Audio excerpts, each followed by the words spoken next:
All right, YouTube, we're going to do an update on this 359 project here.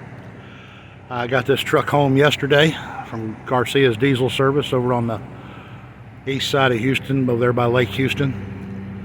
As you can see, the front end's dragging pretty low. Them fenders are sitting right on them tires.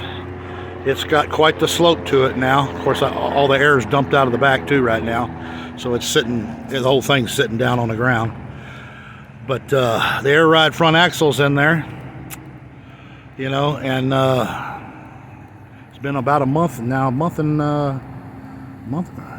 a month and a half since I've got this truck back. And you know, God bless a good mechanic. It's hard to do this business without a good mechanic.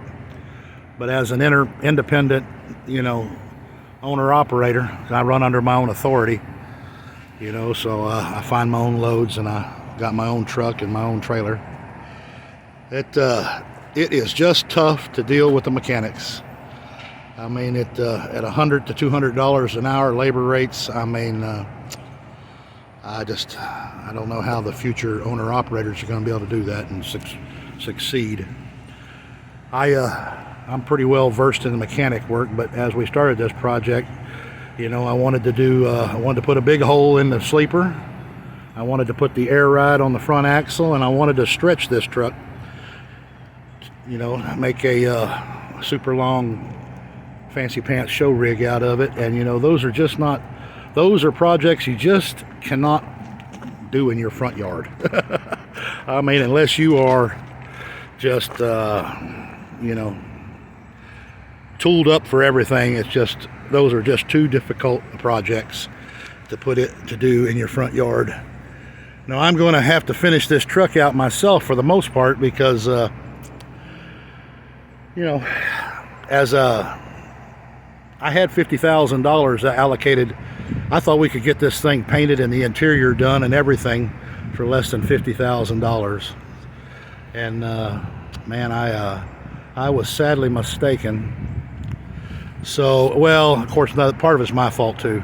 I let Garcia talk me into buying that 13 double over transmission, which I did not need in here, and that turned out to be, with everything, with new clutch, new drive line, U-joints, all that stuff, it ended up being close to $10,000, $8,500, something like that. So that was a big chunk of my change right there. But I tell you what, coming home yesterday, I was just playing with it, and of course it needs an alignment and all that stuff, so it was pulling a little bit to the right. But I ran this booger up to 2,250 RPMs in 10th gear, and I was running 78 miles an hour in 10th gear with 3 gears left. I was thinking, this thing's going to be out of control. So I'm really going to have to watch my P's and Q's, because you know, 78 miles an hour in 10th gear, Lord have mercy. I don't know what the top end's going to be, but it's going to be way up in the big numbers. You know, this thing's got a 120 mile an hour speedometer on it, and I'm thinking it'll probably do it now. I mean, it might, I'm not certain, but I'm pretty sure it'll probably do it now. So we're going to have to be careful not getting out there and acting like an ass and get in trouble. I value my driver's license a lot more than I used to when I was young, but I do like to have fun every now and then, so we'll just have to see how it goes. Now this truck here, Garcia did a good job on the front end, but I tell you, I wish he'd have told me. He was kind of tired of me messing with him, so he wanted me to pick the truck up, so I was more than happy to oblige, you know. But getting it home and sitting it on the asphalt here, this side is actually, the spring on this side is actually sitting 1.5 inches lower than this spring. So I did not know that at the shop. So these springs are going to have to be changed out. I wish we could have done that while we were there. I didn't want to have to do that on my own, you know, but I mean, I'm going to, because I can't. I mean, Garcia would do it, but he's so busy, it would take, you know, 3 more weeks or more for him to get me in there, and I'm just tired of messing with that. It may take me 3 or 4 days to do it myself, but we're going to do it. Take these springs out here, replace these springs down here, because these are 37 years old. I mean, I think these are original equipment. So we're going to pull those pins out right there, pull the pin out of the front, undo that shit, put new springs on it. I'm going to do that before I send it off to have the 3-axle alignment. So I'm not too happy about that, but you know, it is what it is when you're doing big trucks, and you know, and you're doing it on a budget. I mean, I thought 50,000 was a good budget, but boy, I tell you what, things have went through the roof today. You know, it just 50,000 was not enough. So I mean, on my last truck, it took me about a year to get it going. I don't like riding around in unfinished projects, but we're going to, and we're going to finish it. So I mean, I'll keep you guys updated on all my progress here. I mean, I'm not a good video taker for the most part. I'm not a super what do you call it, a television production guy, but we're going to do it one project at a time, and I'll try to do the updates on everything that we do. You know, I mean, we got all of our bushings in here now, all of our new stuff. We got our slack adjusters down there. I got the power washer out here today. It was raining yesterday when I brought it home, so it's got a lot of slobber on it.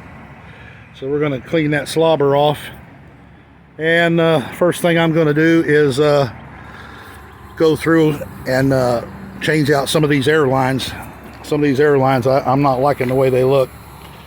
So I bought 2 rolls of air lines, 1/2 inch, 1/4 inch.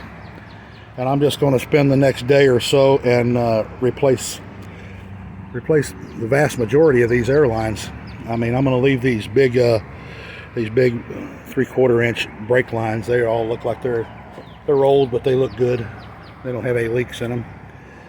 And we're going to finish primer in this frame, because against my better judgment, I am going to go ahead and paint it here in the front yard, at least temporarily anyway. I'd love to send it off and have it all sandblasted and painted the proper way, and we will. We just got to go back to work and build up our cash again. But I'm a pretty anal guy, so I've got a Wagner airless gun.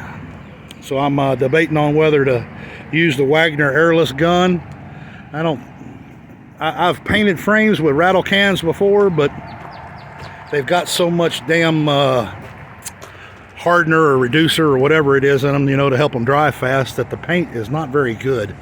It doesn't, it looks good when you first get done with it, but 6 weeks later it won't look right. So, and I don't want to do it over and over until we get it to the sandblasters. So I'm thinking we're going to use the airless, the airless spray gun, and put a good coat on there. I am going to go back with the black. I want it to be red, but everything's already black up under the cab, and it's already black here. So it's just going to be more better, if that's a proper word, to just go ahead and put it back black for right now, so that I can get up and running, instead of trying to do red and have it kind of look fugly. So we're gonna, once I power wash all this stuff off, I'm gonna go around with and just start doing one section at a time. Might take me a couple days, but we're gonna do one section at a time and hit it with sandpaper and you know, a bucket of hot soapy water, clean it off real good and primer it, you know, one section at a time till we get it all primered. Once we get it all primered, then we'll tape everything off, put some plastic over the wheels, plastic over the back of the cab and the tanks, and get the airless gun out here, and we'll spray it. And I mean, it is a frame, so it'll look good to drive it. It won't be show truck quality, but it'll look good enough to go out and make money with.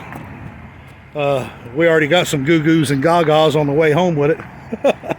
Stopped at the fuel station to get a little fuel, and 2 or 3 guys were already over there looking at it, thinking, man, that's a cool looking truck. And it is a cool looking truck.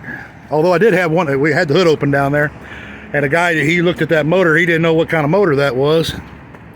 And I don't guess I've ever said anything on these videos. You know, now this thing's got this 13 double over in here. Down here in the back, you'll see it back there, that brand new transmission back there. It's got that 13 double over in there. Guy was asking me, is this motor going to have enough power to pull that thing? Because this is not a Caterpillar. This is a 444 Cummins. This is one of the, there are only 47 of these classics that came with Cummins in them. The vast majority of them had B model cats, 4 1/4 cats in them. There were 47 of these classics that came with a Cummins. I don't know how many came with a 444 and how many came with a big cam 400 in them, but this one has a 444 Cummins in it. Now, as you can see, it's not a normal 444 Cummins. Pittsburgh Power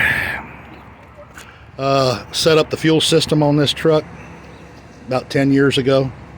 I just put a new fuel pump on it right now. I mean, I put a new fuel pump on it because it sat too long that the fuel pump got a leak. So this is a brand new fuel pump that Pittsburgh Power built for me. It's putting out 250 PSI of rail pressure. It's got a number 7 button in it. Springs and shims. It's set up to 2,350 RPMs.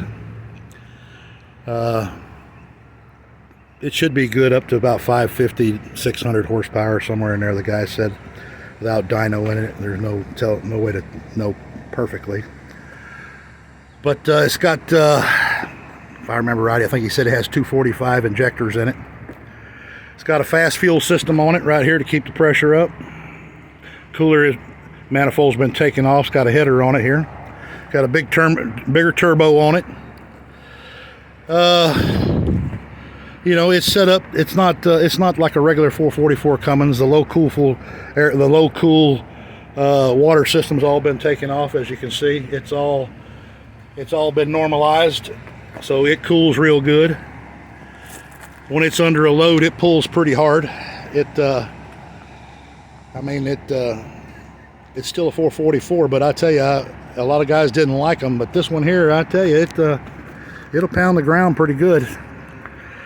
So we'll see how it does with that 13 double over on it. I mean, the Caterpillar guys are not going to like it, but you know what? It is what it is. I'm not changing the motor out because that's the way it just. I kind of like Cummins anyway, even though 444 Cummins were not their best effort. But that's the original motor, and it has the original rear ends in it are 390s, so they're a little bit low. So that's going to affect my top end, but it does help it on the pull though. It pulls pretty dang good, you know. So I mean, with that transmission, it'll still be a triple-digit truck, and it should pull pretty good in them hills, you know. We'll just have to see how it does with that transmission in there, you know. I'm happy with it. I mean, I have a B model cat over here in this, in my other project truck over here, this 94 377 over there. It's got a B model cat in it. But we're not going to take it out of there and put it in here. So that's pretty much the update on this truck right here. We're going to get started on it and put this thing back together, and hopefully by the end of May we are going to be working this truck. You know, I don't like that the interior's not done because the headliner's out. But I do like that the hole's in there, that big hole's in there. We're going to make it do to where I can, we're going to get everything all cleaned up. And I got, man, I probably got $25,000 worth of add-ons to put on here. I mean, we got fiberglass fenders, we got new toolboxes, got to put the headache rack back on, got new aluminum wheels to put back here because this one here has only got aluminum wheels on the outside. Got steel wheels on the inside, so we're getting rid of those. Gonna put 2 new tires right here. The others look pretty good. We're gonna put 2 new steer tires on there because those been sitting a little while. Those have got some dry rot on them, and we're not running with dry rotted steer tires. I can suffer through the drive tires. They look pretty good, but we are definitely not running around with dry rotted steer tires. I'm crazy, but I ain't that crazy, you know. So I hope everybody will enjoy this. I'm going to try to give updates as we go along here, and I wish I was a better filmmaker. I would let you guys see me doing this work, but I probably have to update it as I do it, because I would really like to get comments on it and ideas and see what you guys think, because there's always something else that you need to know in this business. I don't care how smart you've been. I've been doing this for off and on for 30 years, so but I tell you what, I learn something new every day. Every day I find something new about these trucks. So I appreciate you, and I hope you guys have a good day and enjoy the video.